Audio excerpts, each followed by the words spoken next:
بسم اللہ الرحمن الرحیم۔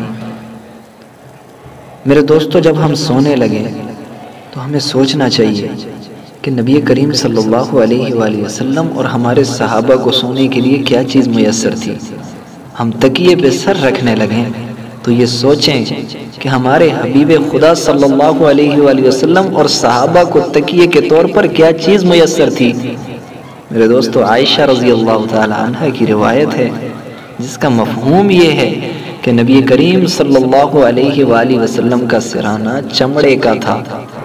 نبی کریم صلی اللہ علیہ وآلہ وسلم کا سرانہ چمڑے کا تھا، اور جس کے اندر یہ روئی وغیرہ میرے دوستوں نہیں بھری ہوئی تھی، جس میں کھجور کی چھال تھی۔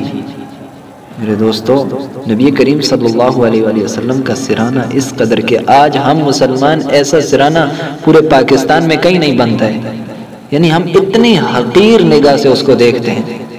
میرے دوستو، نبی کریم صلی اللہ علیہ وآلہ وسلم کی یہ قناعت والی زندگی تھی تاکہ میری امت بھی قناعت پسند کرے۔ میرے دوستو، اللہ رب العزت سے دعا ہے کہ اللہ رب العزت مجھے بھی اور آپ کو بھی نبی کریم صلی اللہ علیہ وآلہ وسلم کی طرح قناعت والی زندگی اختیار کرنے کی توفیق عطا فرمائے۔ وما علینا الا البلاغ۔